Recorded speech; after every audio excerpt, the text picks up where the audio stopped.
In 2016 would actually nearly match that in and of itself with $26 billion. Facebook should give all of that money back and give it to us and just American public. Here's your stimulus money. Yeah. Did you get your stimulus check? No? Here, just fucking take our money. Suck a dick, motherfuckers. Yeah, the next year they made $40 billion.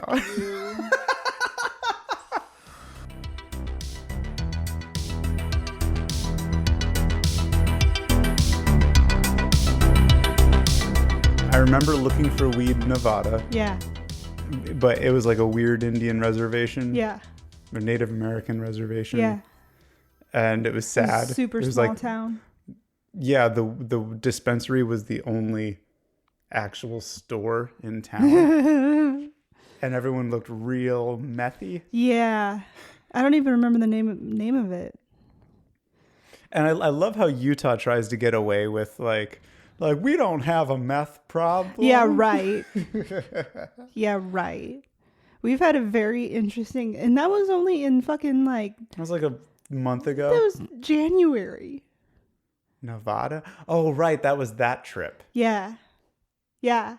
That was the Christmas trip that we had to cancel and come back. Was it? No. Yes, it was. To Utah. Okay. Yeah. Yes, it was. Oh, Jesus Christ. Everything's blurring together. We've had it's so crazy. And speaking of which, Yeah. welcome to Dying on a Hill. Hello. The business podcast about history's worst marketing campaigns and product launches. Today we're joined by my wife, Marianne Garcia. Hi. Yeah. Hi. Reason being, one, she's great. She has a particular insight Yes. into this topic, which you kind of know about, but I'm sure you forgot a little bit. Oh, yeah. I've got pregnancy brain. I'm sorry. And we're coming to you from an undisclosed location somewhere in rural Vermont. I don't even know where it is. Because we had to escape the coronavirus. Yay. You know, things happen. Yeah. And because, you know, I think us, regardless of where you are, rural, urban, everyone's staying inside. Everyone's living a little bit more in the digital world. That's not necessarily a good thing. Right. So who better than me to remind everyone that it's a lie? All of it. So that's why today we're talking about the time that Facebook lied about its video metrics and got sued by everyone. Oh, no. Ooh. I can't wait. So we all know what Facebook is. I don't need to explain that. Right. But I'll give a quick little brief synopsis of Facebook advertising. And what's kind of shocking is it hasn't really been going on for that long. Facebook advertising has not. No. Okay. It's because it's my main job. Right. But it's only been around since about 2014. Okay. As we know it today. There were Facebook launched in 2007. By 2009, it had some ads that it was in 2005, hun. Like, Facebook's been around. No, Facebook ads. Oh, Facebook Sorry. ads. I Sorry. misread my own script. Don't challenge me on my Facebook knowledge. I've been on since the beginning, before it was cool. Well, in the early days, the 2007 ads, that was like big businesses, having brand awareness stuff. And then by 2009, smaller businesses and pages were able to then advertise basically the page to just people. It was really rudimentary stuff. And then by 2013, people were able to then retarget based on visits to the page and stuff. Sure. The reason why I say that is because retargeting is a pretty big part of advertising these days. I think most of the ads people see are actually retargeting ads. There's two phases of a campaign. That's the prospecting and then the retarget. The prospecting, it's the prospecting. Every time you say that, I think of the old prospector. And I'm like, that's kind of what it is, though, right? Yeah, you have to pick a audience and then prospect them. That's and funny. If it's good, if there's gold, then you hit them harder and then you retarget them. Cinnamon and gravy. Do you remember? That's an old SNL sketch that got it was a dress rehearsal sketch, and Will Ferrell's playing this old prospector, but he's like, they're trying to find Osama bin Laden. This is like early aughts, and he plays the old prospector, and it's like he's with a team of it's all SNL OGs. It's like Chris Kattan, fucking Seth Meyers is in it, and he literally comes in as an old prospector with like pots and pans, and he's like, well, we gotta get it up in the hills, we gotta go, and he doesn't make any fucking sense. And it's a what is that sketch? It's like one versus insane person in a normal world. Exactly. Yeah. That's what it is. But they couldn't get through it. Like, none of the cast could get through it because Will Ferrell, and so they had to cut it. But it's if you watch the best of Will Ferrell, it's on there. Yeah, so that's what marketing is. Yay. It's Will Ferrell going into a room and making everyone chuckle. Yeah. So yeah, that's more or less what it is. And then 2014 is when ads as they are today kind of started, with this campaign ad set, ad structure. And then in 2015, they incorporated this thing called the pixel, which is the way that they actually track you around the internet.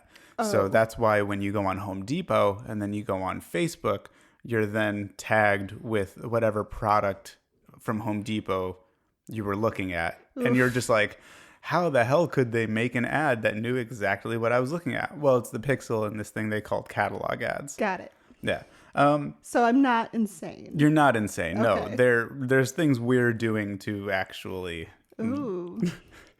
That's evil. Yeah. It kind of is. Yeah. Hey, everyone, call me. I'm open for freelance clients. Hey, there we go. So analytics are obviously really important. There's a lot of money spent on Facebook, somewhere in the billions of dollars per year. Even some agencies just by themselves spend $1 billion, like the bigger ones like Saatchi, like they have the Nike clients and all that. So knowing what you're spending your money on is really important. Obviously. And the ways, one of the main KPI, which is key performance indicators we use, are cost by metrics. So cost by view, cost by click, cost by, purchase, whatever. It just tells you whatever one action actually costs to do. So in the early days when everything was on video, it was cost by view or cost per view, a CPV.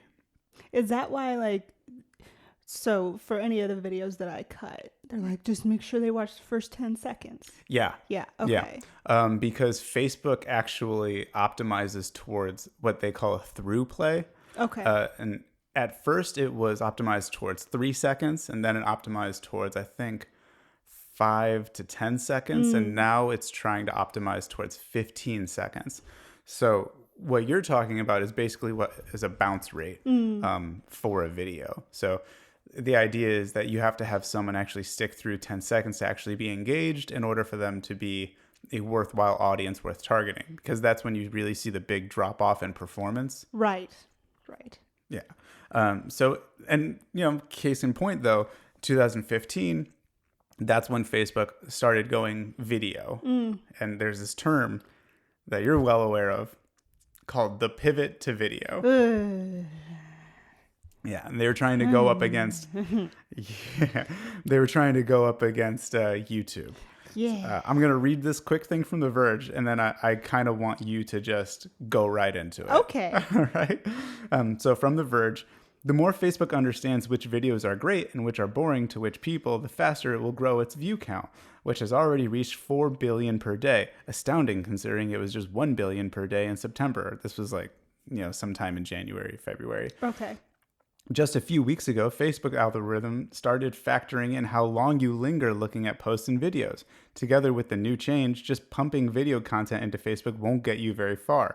Clips must be visually tantalizing from their second and vivid, even when silent, as that's how they play unless you click. Very important. Facebook videos play if you don't click. So to get more newsfeed visibility and reach, they'll now have to be interesting that people watch them to the end in full screen in HD. What the fuck? Yeah. So that all sounds, I'm sure that sounds like something some guy pulled your office into a room and told you about. So. I don't even remember half of it. Like, I mean, if you're talking about 2014, you said? I mean, just talk about the pivot to video. Fuck. Like, I could speak on the extra work that it took me. And the fact that I was like, what's the point of this? It's so, do you mean to talk about? You can talk about anything you want. Okay. Okay. So basically, when I started editing, let's see, digital content. So we'll talk about like after I got out of it was just it was so like fucking, it didn't make any sense. Like, it would always fuck with the content. Mm-hmm. It was never about the content. Right. Because as an editor, you're trying to make a video make sense. And you're trying to make a story. And you're trying to make like something somebody would want to watch, not the first 10 seconds, but like the whole fucking thing, you know? Mm-hmm. And so when I started to have to incorporate those parameters, mm-hmm. it just really fucked everything up. Like, I had to basically relearn how to edit. Yeah. So I have a lot of opinions about that. That reminds me of this thing. So when I did film marketing, it was really weird because I'm, you know, like many other white dudes mm-hmm. in LA, I was trying to be a screenwriter. Sure. So my idea of storytelling and videos and all that, I'm sure it's very same along the lines of yours, because it's like creative and you're not really trying to sell something as much as you're trying to tell a story. And so when I got into marketing and film marketing, what I found was that the first 6 seconds are kind of a wash, and actually you're not really, like, you're basically cutting the video into two parts. The first part is the first 6 to 10 seconds, which kind of you're just vomiting as much interesting shit in the front. It doesn't even have to make sense. You just put it in there, which annoys me. Yeah. So. And then that kind of acts as the tease for the rest of the video. Right. And it's kind of what leads people to be misled by a lot of videos that mm-hmm. they see, especially in trailers. Like, you know, everyone is already mad that like things are in trailers that don't end up in the movies. I fucking hate that. Yeah, that happens even more because there's this like unconscious weight scale that happens. Like, whoa, if this polar bear attack is this cool and that much in the beginning, it must be a big part of the movie. Right. And then it ends up being like a random scene with a random character that has nothing to do with the actual, it was just like arbitrary. Yeah. Yeah. And so that's kind of what all video turned into, because mm-hmm. it was mm-hmm. Your face is just like, hello darkness, my old friend, staring into the distance. It's just like, I just remember, and like, I was like, what, 28 at the time when this was happening. So like, young Marianne she was not like having it. She was drunk. Yes. And she was tired. Yes. And she was real short-tempered. Super not medicated, super pissed off. Like, you can't tell me nothing. No one was medicated back in those wild days of 2014. No, of course not. Yeah. So, and I think it comes a lot of like my ethics play into a lot of the things that I cut, because I have a journalism degree and because I was taught as a journalist before I got into the film industry. Ditto, so there was a bit of a disconnect when I started cutting film, because I was just not understanding, like, oh, you just need to lie to these people, essentially, with your images. That's never sat well with me. Mm-hmm. But unfortunately, the lying part is what makes the money. And so what happened with the pivot to video, I'll get into a second, is it basically disrupted the entire industry. Right. Lots of people lost their jobs.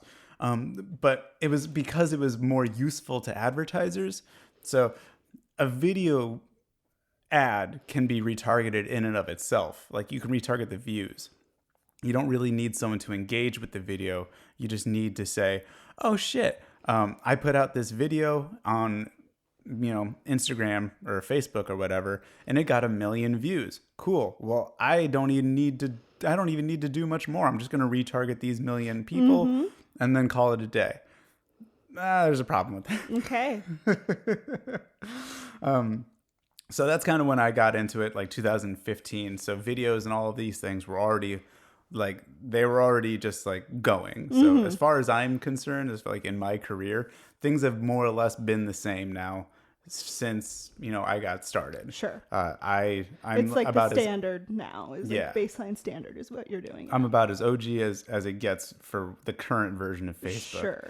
But here's a quote from this guy, Will Oramus from Slate's industry blog. And he talks about the pivot to video and how it affected Slate, which Slate is still a big, sort of online magazine. It still gets plenty of reads. Right.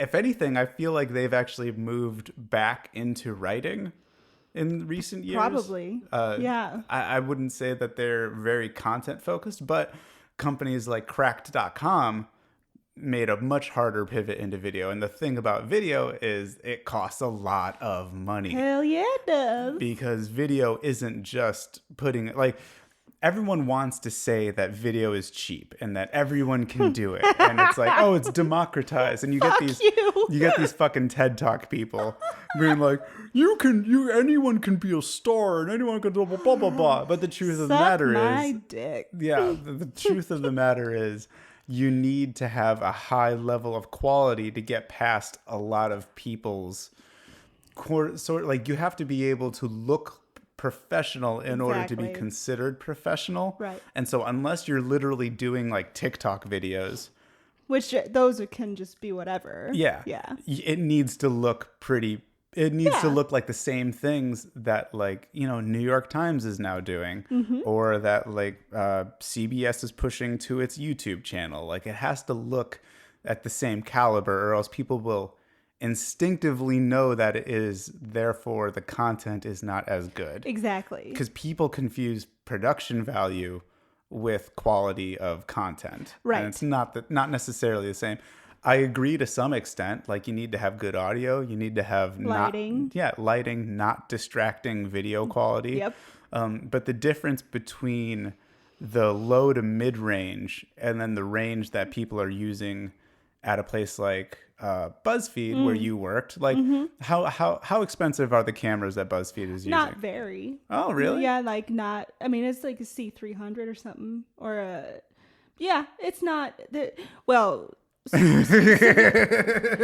depends. It depends on the client. It depends on if it's internal. If it's an internal video, they use the cheaper ones, which are like C300s. Still about $3,000, right? Maybe not anymore. Not anymore, yeah. Sure. But they bought them new. Probably, yeah. And they have a shit ton of them. But if we were talking about like a production that I was a DIT on, those are usually like an Alexa or something like higher quality. Some of the fucking videos were like 8K, for no reason. Yeah, and I mean, it's, I guess, not for no reason, but the client just wanted it. They think like the higher the K, the better the fucking. Yeah. And truth be told, yes, that is true. But who is watching a video at 8K? No one. No one. You can't. No. So it depends on the client. All right. So, well, here's the quote. The staffing changes inspired by Facebook's emphasis on video cost good journalists their jobs. Yeah. In 2016, the fact that Facebook had been misrepresenting the viewership of video ads to advertisers didn't necessarily seem like a huge deal to anyone other than the advertisers. Fast forward to today, and it's clear the problems with online video ran deep. It turned out most people weren't much more interested in watching editorial video content than they were watching video ads. There are exceptions, of course. Videos are ideal for conveying inherently visual, blah, blah, blah, including breaking news events, blah, blah, blah, blah, blah. People just really like watching food videos. Earlier this year, Facebook itself announced that users will be seeing less video in their feeds. So much for Zuckerberg's golden age of online video. I can't tell you how many times, like, not really at BuzzFeed, but like, because BuzzFeed, like, those videos are like crack cocaine for the people that like them. Mm-hmm. But like at some other agencies that I would be at, or if I had like just a random client, I'm just like, who's watching this? Who's gonna watch this? Who cares? Like, what the fuck is this? And it's like, I don't complain because I get paid. But it's at the same time, it's like, oh, God, why am I doing this? Well, to answer your question, who's watching us? Yes, please answer it. Jesus Christ. On September 22nd of that year, 2016, the Wall Street Journal reported that Facebook had been inflating its numbers for 2 years. Mm-hmm. That sounds about right.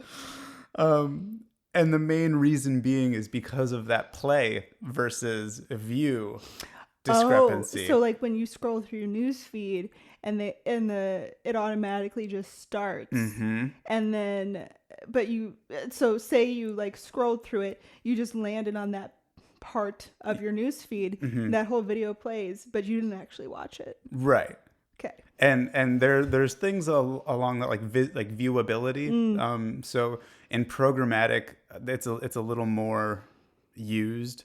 It's like you're scrolling through a website and then you see an ad. The percentage of the ad that is shown on your screen is the viewability. Got it. But the view versus play thing was brand new when this came out. And Facebook didn't really take the time to let people know what it meant.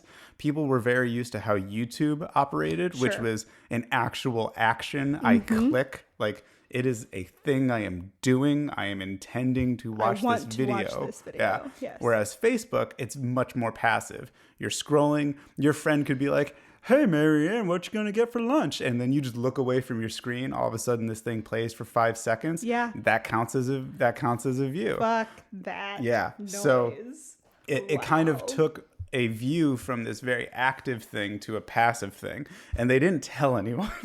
I mean, that makes sense about who's watching the videos I don't give a shit about. Exactly. Wow. And that's why when Facebook's like whole TV, like real big push to video happened like a year or two ago, like original content. Mm-hmm. They were like, put your videos on Facebook. Look what the numbers we're getting. That was a huge thing for like comedy videos. Yeah.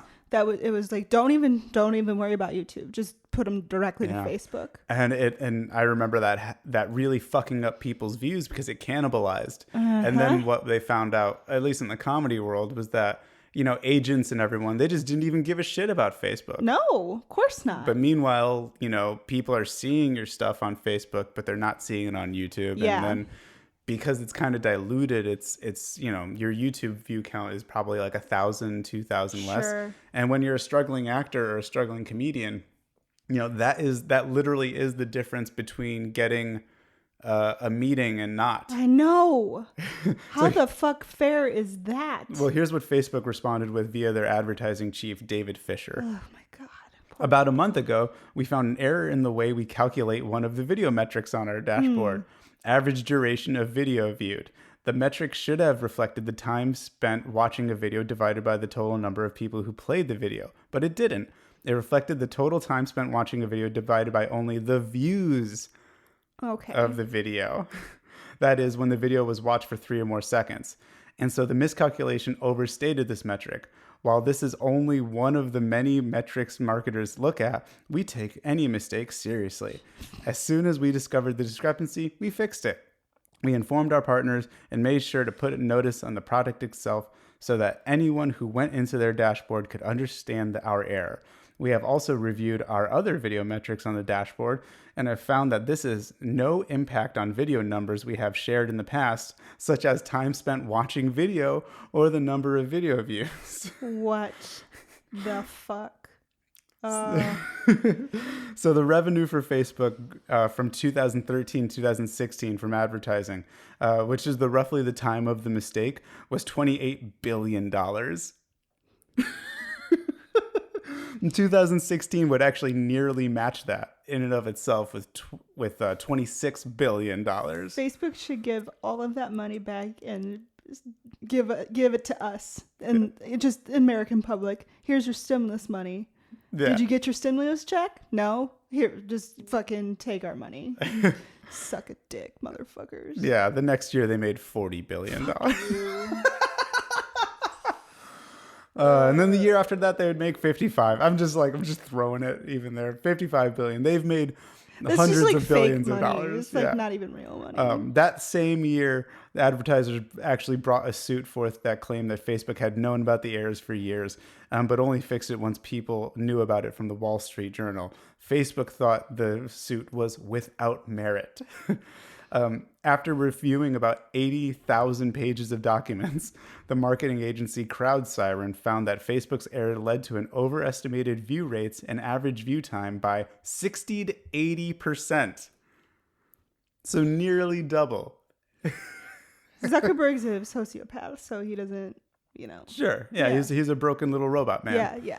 Sure. Engadget reported that the error had also resulted, in some cases, 900% inflated view counts. No way. So this is an American Greed episode. Oh, yeah. Oh. This time on American Greed. Facebook's response via a spokesperson was, in a statement, a spokesperson said the suggestions that we in any way tried to hide this issue from our partners was false. And the lawsuit claimed they were hiding it for 2 years. What the fuck? God. The whole thing was eventually resolved when they settled for just a measly $40 million in 2019. So not even a percent. No. Of a percent of their 2017 revenue. Wow. And their revenue in that time, and the whole time it took to resolve this, was $170 billion. It's just like you could just make up any number and just, I'd be like, okay. But there is a light at the end of the tunnel, because Facebook was eventually sued for something completely different. Mm-hmm. Turns out people were able to hack their API and get access to people's faces. Oh, fuck. So I think they settled this I think they settled for $40 million knowing that full well they had a $550 million lawsuit coming down for basically not protecting people's faces or their passwords or anything. Yeah. Yeah. And then does that tie in with the Cambridge Analytica stuff? Not even. Just separate. Cool. Completely separate. All right. Cool. Yeah. Don't trust I make my bread advertising on Facebook. Sure. I don't use it. I know. You tell me not. I can't even post about. Can I talk about? If you want. Oh, okay. We're pregnant. I'm 18 weeks. Charlie keeps saying, "Don't post on Facebook that you're pregnant." I'm like, "Well, why not? I can't." I get it now. Yeah, like it's just only going to be used against you. So that's fucked up. Yeah, you say that you're pregnant, and all of a sudden you're bombarded, and you get thrown into affinities, and everything you do is tracked. Yep. And that's why there's cookies now on sites, and there's that language every time you go to a website that says, "Hey, you got to agree to our cookie terms," because they have Facebook pixels, they have AppNexus pixels, they have the Google Tag Manager on there. They're tracking you left and right. Google is at least out front about what they're tracking you about. You can actually go into your Google settings and say that you're not interested in the things that it thinks you're interested in. So in that way, you do have a semblance of control. But that's how the Big Brother gets you, is by making you think you have control. Now, that's my tinfoil cap. Sure. But I completely see that argument. Like, that's, yeah. So Facebook more or less ruined journalism in more ways than one. But a lot of websites, like we mentioned, Cracked before. Cracked kind of went under because they had put a lot more of their resources into video, and that video eventually didn't pan out. Like the ad, because so much of the views, like we as content creators are now liable to our advertisers on the view count. And if it looks like we're lying about our view counts, then we have to do what's called a make good. And a make good costs companies insane amounts of money. That's what happened to BuzzFeed. That's what I was just going to mention. That's why BuzzFeed twice, well, at least in the time that I was there, and I was freelancing there for 4.5 years, they twice or 3 times, at least twice that I remember, went through a massive layoff. And as far as I could tell, it had something to do with Facebook, but I didn't dive into what that was, because specifically it advertises that, like, Facebook specific. There's a website which is connected with BuzzFeed. There's on Facebook. There's on YouTube, and there's on Instagram. Yeah. So it had something to do with, I can't remember. I remember my friend Kendall talking about it. I wish I had that information in front of me, but so the way so what I was going to say, maybe this wraps into what you were saying. So like a make good, the economics of it do not favor an ad agency at all. Right. So a make good will be like, if I tell, so like, let's say Pringles pays me $10,000 to make a video that is going to get X number of reaches or whatever. And then, I tell them it does get it, and then it doesn't, and then they find out. Now I have to pay back a portion of that. I think that's exactly what happened to BuzzFeed. So to make up that money now, it's not just a simple matter of getting the contract again. It's like you have to exponentially earn it, because because it's not just profit they take away. You have to re-earn that money with profit. Wow. Not with just net. So it's like you have to give that money back, but then it takes so much more time to earn it for yourself. Sure.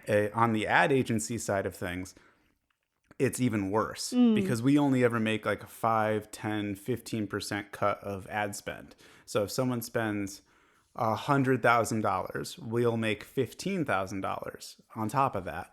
But if we have to make a make good, say we accidentally spend an extra $5,000 and they didn't say we could, that means now that we have to spend someone else's money to the tune of, like $70,000 to earn enough money to pay back the other people. It's a Ponzi scheme. It's kind of, it's just that's what happens when all these companies are really operating on very thin margins. Yeah. And that's why it doesn't really make sense that they're so big, like, and they require big whale clients to pay big whale retention fees, because they're just not going to make a lot of money working with the tiny clients. And if they are working with tiny clients, they're charging them these like insanely high retention fees. So like I used to work at a place that would charge $15,000 for a campaign that would really only last about 2 months. And on top of that, they would get a cut of the profits made.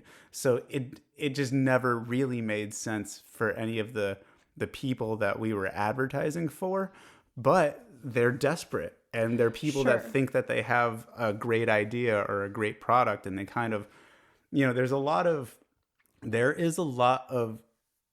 how do you say this? A predatory behavior that happens in advertising, especially from the advertising agency side of things. Sure. Because what we're basically doing is counting on you to fall in love with your own farts. Yeah. And the more that we can tell you your farts are in fact wonderful roses, the more money you're going to pay us. And so there's no benefit to telling clients the truth. And when clients demand that we do tell them the truth, it's never good. Like, the clients don't want the truth. They can't handle the truth. They can't handle it. I mean, the good ones understand what reality is. Sure, they understand that, like, you know, it doesn't matter whether you're with us, doesn't matter whether you're with, you know, agency B, C, or D. The recession that just hit everyone. Yeah. So there's no amount of like fucking like pouting or bad childlike behavior that is going to change that. So let's move forward and see how we can make a plan.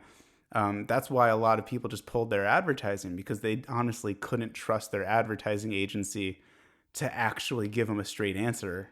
Wow. And so that's why the advertising agency recently just fucking took a nosedive. Yeah. I mean, everything, but advertising in particular. Yeah. Coca-Cola cut its.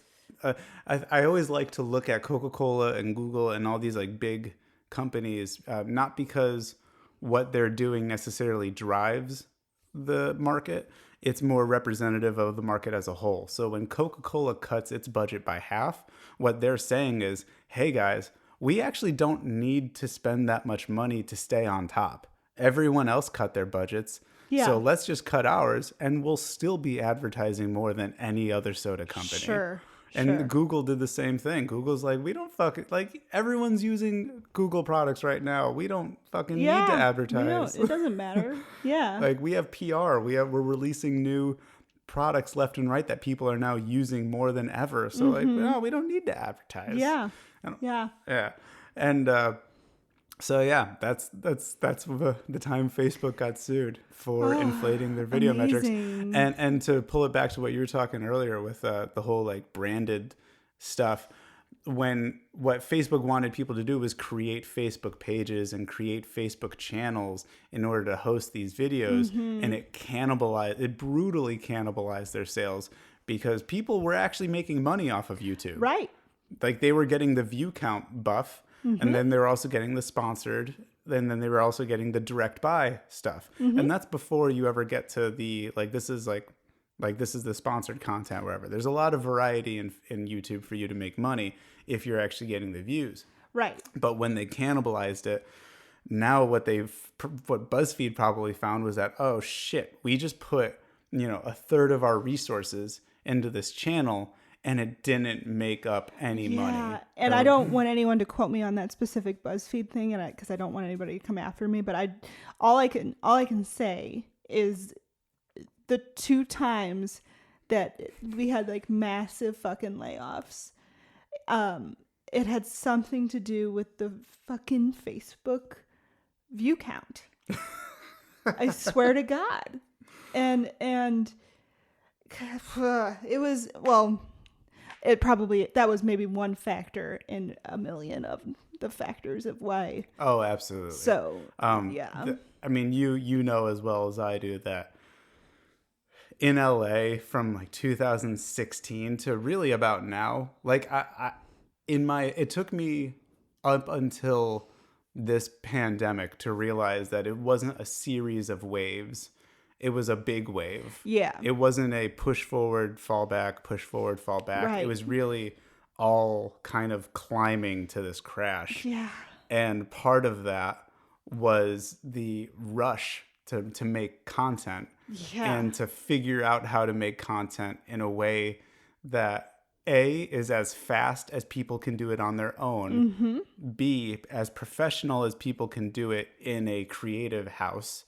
And C, as well connected to the business world as only really an agency and these like, I know, you know, these fucking schmoozy Soho House motherfuckers can do.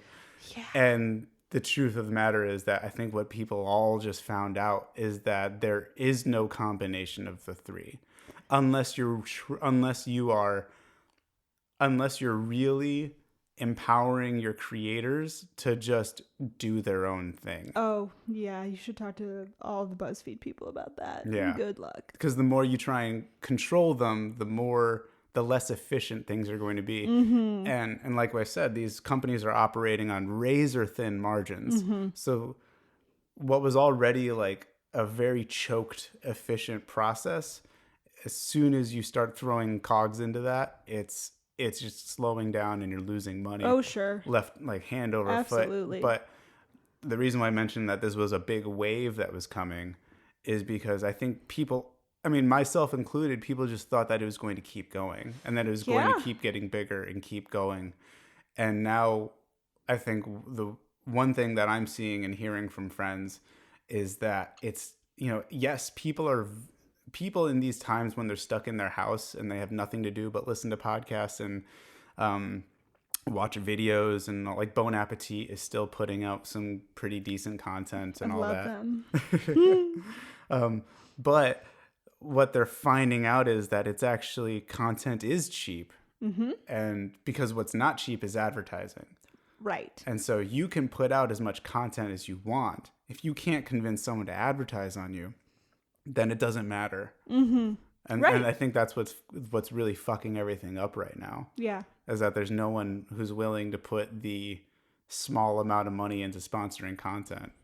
Which sucks. It sucks. Because that means it's like, what does that mean for somebody like you and me? For people like you and me? Exactly. You know? It doesn't affect the people. It doesn't affect the people who it should affect. Right. Because it doesn't affect the people who are responsible for everything falling. It affects the people who are the ones trying to make it work despite everything else. It's you know, we're the I don't want to sound like a sad sack or whatever, but like we are the like lost generation of the recession. You know, like we fucking came out of college. I mean, I graduated from college in December of 2007. Right. And so, like, it's been a goddamn uphill battle my whole professional career. I've seen shit that it's like, are we ever going to make enough money to live? You know, like, are we ever going to just like have a 401k or like, I mean, yeah, you and I, yeah, sure. But I think there's going to be pretty heavy restructuring. Right. I think best case scenario is what's going to happen in advertising is what always happens after a recession. And it's funny because I saw it happening, and in my head I was like, "This isn't good." I know you would come home and be like, everything's gonna die and it's gonna crash, and I was just like, okay. Yeah, well, because the tea leaves is whenever companies start pulling their marketing in house, mm-hmm. that's when things mm-hmm. are too good. Mm-hmm. Because that's the first thing to go is in-house marketing. Right. It's easier to put on an accounts payable receivable thing that, you know, this is just a cost that we have rather than an internal salary mm-hmm. cost. Right. For some reason, like they would just rather have that investors kind of thing. Cause I guess maybe it's just easier to cut at the end of the day. Yep. And then, so as soon as I saw that companies like Trident and, you know, Target and everything was expanding their internal marketing rather than going to outside agencies, that's when I knew that we were kind of on the precipice of a bubble. Because that's like what always happens. Always happens, yeah. And, you know, so now I think we're going to go back to the world of tiny boutique agencies, and hopefully we stay there. Because I think one thing we can do is not repeat the mistakes of the past and just let these companies be streamlined, let them figure out how they do business best. Let them do their job. Let them do their jobs and let them do it as fast and dirty as they need to. Mm-hmm. And then, you know, don't think that you can do it better, because that's when you end up hiring, you know, 100 people that you're going to eventually just lay off in 3 months. Yeah. It's happened to me 5 times. So, yeah.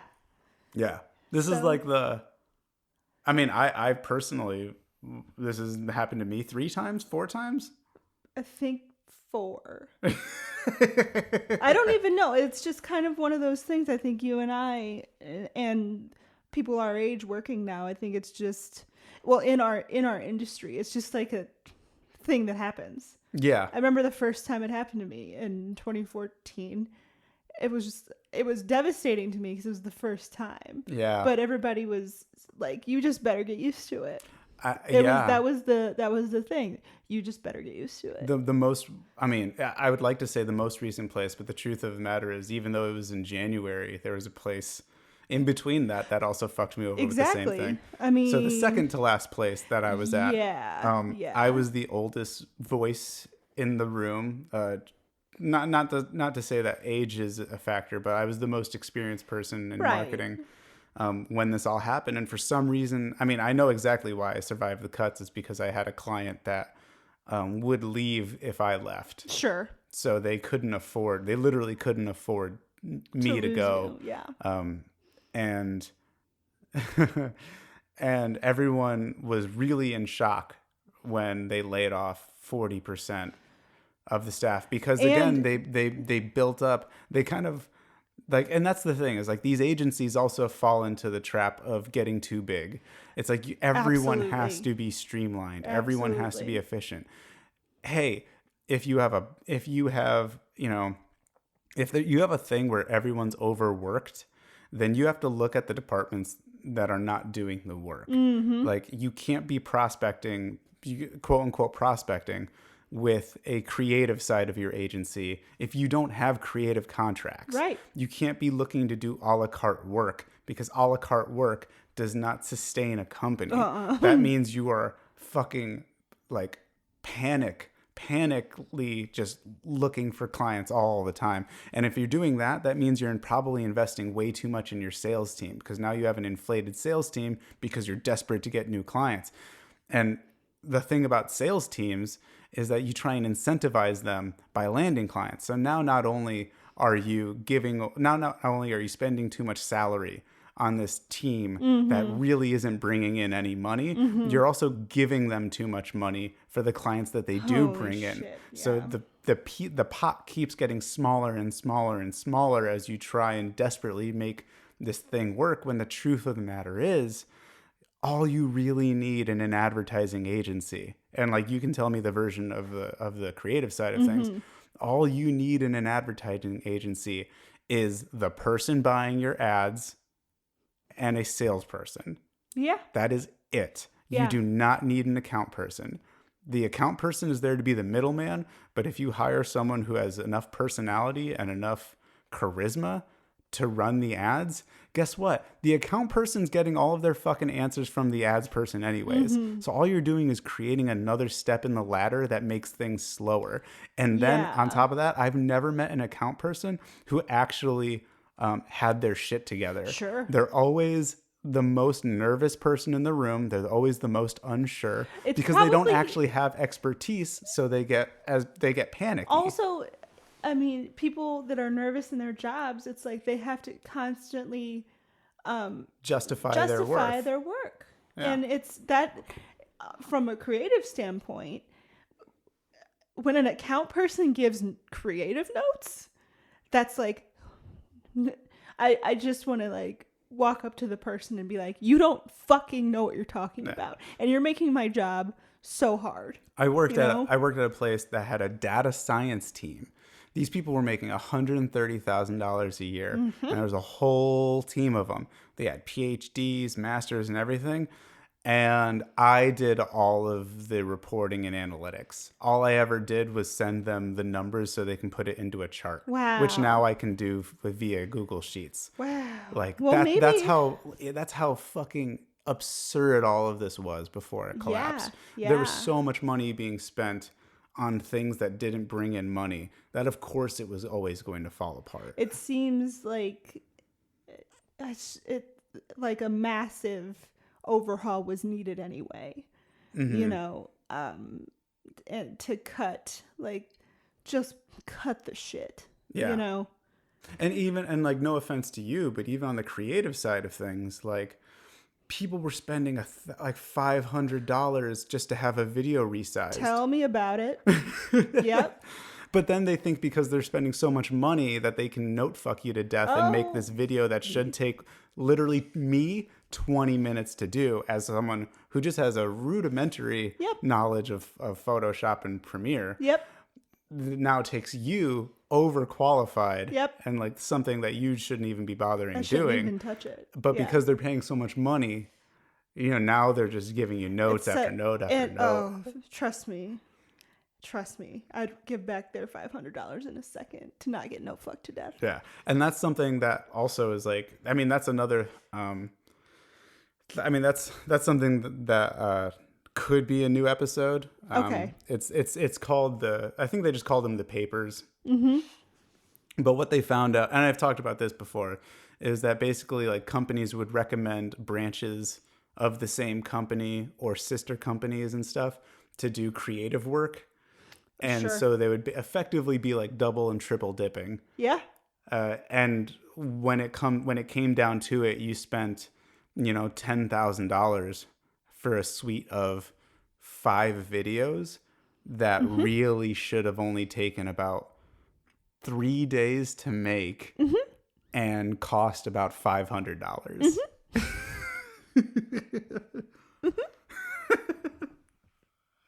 Yep. So on that note, Yeah. things are going to get better. I hope so. Things are going to get better. I think Yeah. my best advice for people out there looking for marketing is, have conversations with people and don't believe their bullshit. They're going to tell you they can make water, fucking rain from the sky in the desert.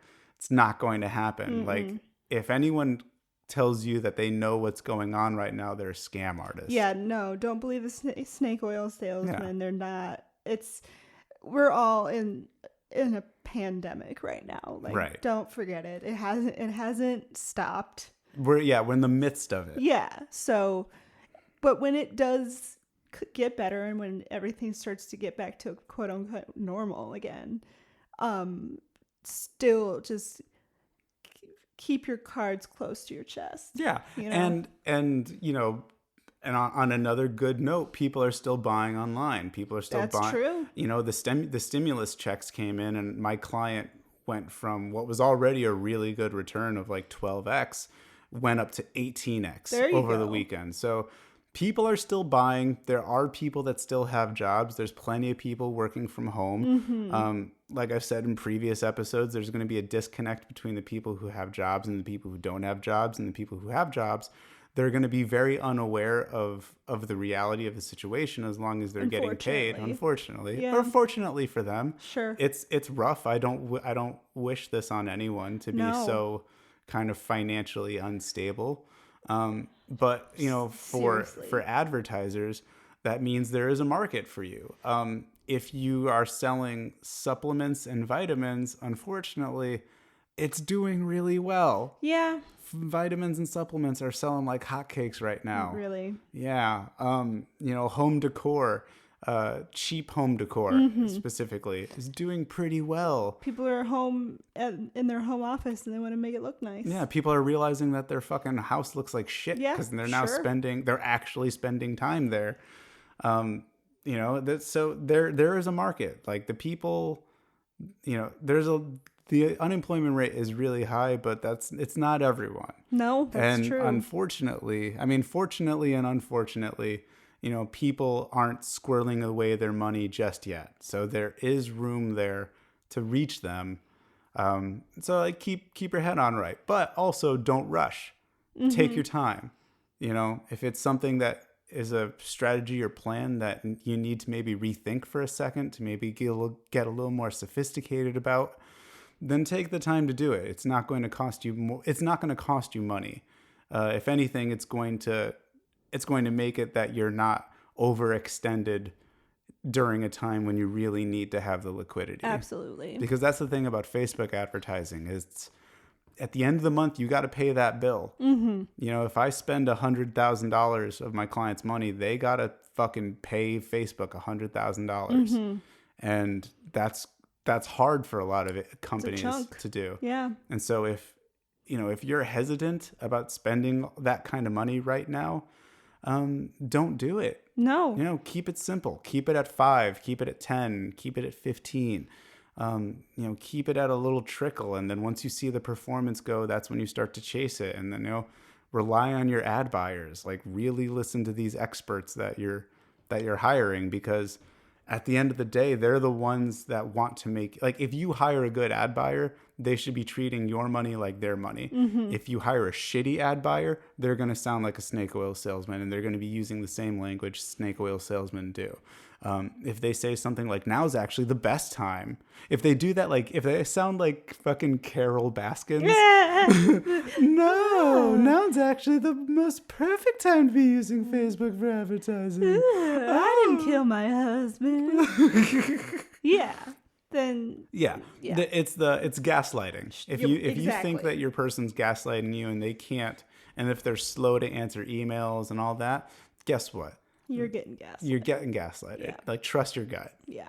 These are real tough times. Yep. And you just got to go with your gut. Speaking of that, and speaking of content creation, if you have the money as an advertiser, if you have the money to hire somebody as a content creator, consider hiring just a freelancer, because they need the money right now. Like, the freelancers have been hit really, really hard, and I see it's a lot of my friends that are struggling right now because and because at the end of the day, those are the people who are going to end up doing the work anyways. Absolutely.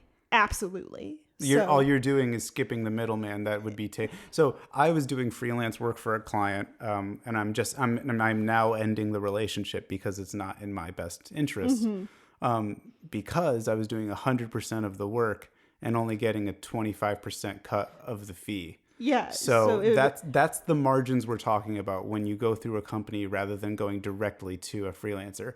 And there are networks available where you can reach people to do this kind of work. Any good freelancer is going to be able to give you their portfolio. Yeah. Check on LinkedIn. Check on Upwork. Staff Me Up. Staff Me Up is great. Just consider that before you consider anything. Yeah. Talk to your friends, see who they've used. Yep. Try to avoid companies as much as you can, because I promise there's someone on an individual who's just them alone can do the same quality of work for half the price. Absolutely. So right now, because you're essentially hiring the same people. Yeah. Because the company will contract out a freelancer to do it. Because I guarantee you, there's nobody in house right now that's going to do it. And that actually brings up a really good point. There's going to be people who claim that they have secret sauce. There is no secret sauce. No. If anyone ever says that, we have the way of doing it. I've worked now for about 7 different ad agencies. None of them are different. No. None of them have anything proprietary. All they're doing is relying on the experience of the workers as they come in. And if anything is proprietary, it's maybe the offhand knowledge that they get while working these accounts. But as far as any like tactics or strategy, I innovated way more than the companies ever did. Oh, sure. And, I took that knowledge with me. Yeah. And so if you want an innovative media buyer, you got to go to the people. Don't go to the company. Right. The company is just going to end up, because here's what's going on with companies right now. They're stressed. They've already been through the layoffs. Omnicom, which is one of the bigger holding companies in America for ad agencies, is saying that they're about to lay off a lot of people, which means they're going to be relying more on freelancers. Yep. Because it's just easier to get a contract and then hire someone rather than to have that 2 weeks of someone being on salary with their actual take-home salary, but then also the benefits. Yeah. It's going to be easier just to say, okay, well, fuck it. We'll give them, maybe we'll give them a little more per week, but we're only going to hire them when we have a contract coming in. So that's what a lot of people are going to be pivoting to right now. And if you can find a way to get into a network where you can get these freelancers, it's just going to be a lot easier and make your dollar go further. Absolutely. Yeah. So don't believe anyone that says they have the secret sauce. Trust your gut. Support your local freelancers. Yeah. Kind of like people are supporting like local restaurants so they don't go under. Yeah. That's in the same vein as... Like I said, I worked at a company that had an entire data science team. Yeah. And I did all of the work. Yeah, so and I am not a data scientist. Exactly. That's the kind of scams that are going on in the ad agency world. Yeah, so eat local and, contract local. Yeah. And if you need a video editor or an ad buyer, I know a couple of people that could use the work right now. Yeah. And don't be afraid to, and so there's something, and I think this is so the reason why this is probably, we're in a better situation now than we were in the 2008 recession is that video is more evolved. Absolutely. Oh yeah. So it's a different world. I, as an advertiser, yeah. I don't need to just use static images. I can make a video out of static images and make motion graphics and Ask things. Ask me about it. Ask me anything. Yeah. And it will, like, that was one of my best campaigns recently, was testimonial videos that were just made out of static images and text floating across the screen and kind of just like panning across big photos, but it looked great. Yeah. It looked engaging. Like, there's ways to do things right now without filming. Yep. And you should lean into that. Yep. But if there's something you need to film, there are a lot of freelancers that need the work right now. Yeah. So and there's also really great there's actually networks of freelancers that you can reach out to. Yes. Assembly is one of them. Yes. Assembly is pretty good. They do a 50-50 cut, so it's still not great. They keep emailing me. I need to get on that. Yeah. Yeah. All right. Anyways, this was great. We're going to be back next week with another episode. It'll be a phone one. But subscribe, whatever the fuck you do with podcasts. I don't know. How can people listen to it? They can listen to it on Stitcher, iHeartRadio, Spotify, Google Play, and the Apple Podcast Store. There you go. Yeah, where all of your podcasts are found. This is Dying on a Hill. I've been Charlie Garcia. I'm Marianne Garcia. And you guys have a great week. Stay safe, stay isolated, and have fun. Yeah, try to have some fun. Get outside. Yeah. Just stay away from other people. Yeah, don't touch anyone. Yeah.